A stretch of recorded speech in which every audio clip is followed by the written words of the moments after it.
இயேசு கிறிஸ்துவின் பிறப்பை பற்றி சொல்ல விரும்புகிறேன். இயேசு கிறிஸ்து ஒரு கன்னி வயிற்றிலே உருவானார். அந்த கன்னியின் பேர் தான் மரியாள். அவங்க கணவனாய் மாறப்போகிறது யோசேப்பு. அவருக்கு இது விஷயம் தெரிஞ்ச உடனே அந்த அம்மாவை ரொம்பவும் அவர் கர்ப்பத்தில் இருக்கிறது பரிசுத்த ஆவியால் உண்டானப்பட்ட ஒரு குழந்தை என்று அறிந்து அவளை மிகவும் பத்திரமாக பார்த்து கொள்வார். அவர் இயேசு கிறிஸ்து ஒரு தேவாதி தேவன், ராஜாதி ராஜா.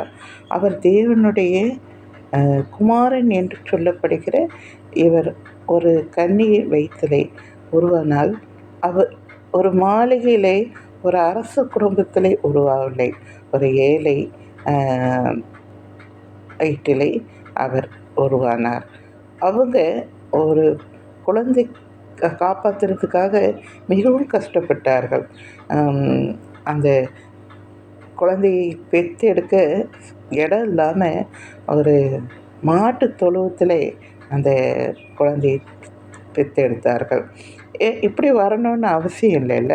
ஆனால் அவர் ஏழ்மை கோலம் எடுத்து ஏழைகளை எவ்வளோ நேசித்தார் பாருங்க. அது ஏழ்மை கோலம் அவருக்கு பிடிச்சிருச்சு.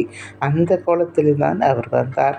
நல்ல வழிகளை எல்லாருக்கும் கற்றுக் கொடுத்து அது பிதாவுடைய சித்தத்தை செய்து நமக்காக சிலுவையிலே அறையப்பட்டு பரிசுத்த இரத்தத்தை சிந்தி அந்த பரிசுத்த இரத்தத்தினால தான் நமக்கு பாவ மன்னிப்பே கிடைக்கிறது. இதுக்கு தான் அவர் வந்ததே. உலகத்தின் பாவத்தை சுமக்கிற தேவாட்டுக்குட்டியாக வந்தார். அவர் அதை நிறைவேற்றி ஆண்டவரிடத்திலே பிதாவினிடத்திலே போய்விட்டார்.